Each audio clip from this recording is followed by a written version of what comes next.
Chinese are going to have another high-profile visit, this time by their premier to France and Germany, continuing that emphasis on getting European economic investment in China. Now, if that succeeds, it means China moves further away from Russia, does not try to provoke a crisis over Taiwan, and instead you get a coexistence between the Chinese, the Americans, and the Europeans. So you know that relations between two countries are bad when a handshake becomes a headline and when talks are described as candid. The US Secretary of State Antony Blinken is in China. It's the first visit to China by a top US diplomat in almost 5 years. Professor Scott Lucas is a specialist in US foreign policy. Morning to you, Scott. Good morning to you. So are we to be reassured that this is happening now, or is it a surprise that it's taken so long for Blinken to go to China? Jaja is always better than the alternative, to borrow a phrase from a past prime minister.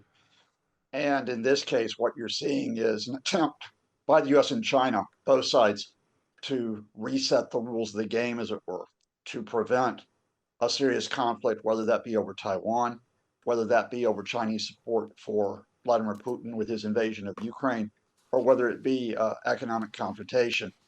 And if you read the Chinese state media and the Communist Party media this morning, they are emphasizing what they call constructive communication. And significantly, they're putting this in a wider context. They're saying that this path to constructive communication began last November when President Biden met the Chinese leader Xi Jinping on the sidelines of the G20 summit in Indonesia. Now, I can't guarantee you that there won't be another spike in tensions, especially because both sides are still, you know, fronting up to each other. You'll hear a story later today about fentanyl. The Americans saying that China has contributed to the problem in the US. But I think on the key issues right now, the economic and political issues, both sides are signaling that they want to, if not cooperate, at least make sure that they do not wind up escalating tensions, given that you've got much of the world in the crisis, which is the biggest since 1945.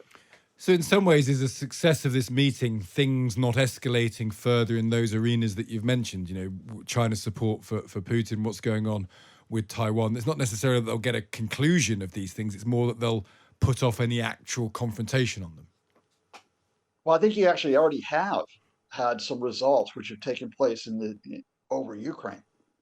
In February, the Americans were warning through Anthony Blinken to the Chinese leadership face to face, look, no military assistance to the Russians.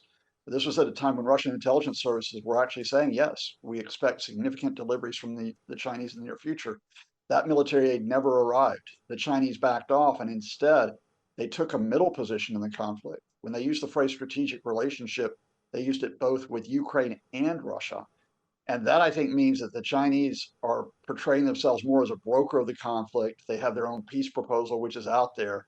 And the Americans are going to be happy with that. The Americans are going to be happy with the Chinese distancing themselves from Moscow. And importantly, another key player in this, the Europeans, are also going to be happy with that. And what you're going to see this week is the Chinese are going to have another high profile visit, this time by their premier to France and Germany, continuing that emphasis on getting European economic investment in China.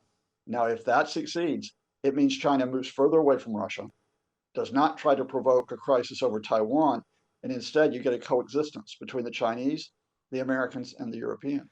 And presumably, China, it's said this before, but presumably is in no hurry with Taiwan. I mean, its aims for Taiwan are very clear and set out and I think not in dispute. But presumably the point here is that they don't have to move on it anytime soon. Yeah, in a sense, both sides are playing status quo politics here. And that is, as you mentioned, that what the United States, the international community want to ensure is that China does not try to overrun Taiwan uh, through military force. On the other hand, what the Chinese want to assure themselves of is that the international community or individual countries like the US do not unilaterally recognize Taiwanese independence, which is a red line for China and its policy, which goes back decades. So I think if you continue to have that position, that China backs away from the military threat, that there is no, as it were, what they would see as a political threat, that Taiwan is supported in breaking away, then the rules of the game are reestablished. Yeah. And you mentioned fentanyl. Explain that to us. It's a really interesting story. That obviously fentanyl, a huge problem in America. And this is sort of the opioid crisis of America that's been very well documented. What's China's role in that, and how might the US want to influence it? Well, what the Americans are saying, American agency is that Chinese actors, whether this be individual firms, whether this be individuals, are uh, producing fentanyl or allowing the transport of fentanyl, which then reaches the United States, contributes to the crisis.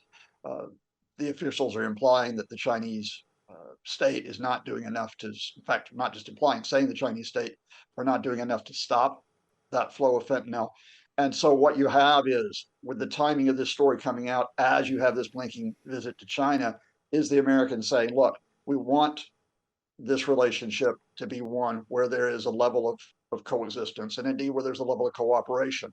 Uh, this opioid crisis is something which is very serious to us. We want you to take action against your actors inside China to try to help us out. And we'll see how the Chinese respond to that. Yeah, it's such an interesting time for this to be going on. Scott, really good stuff. Thank you for joining us this morning.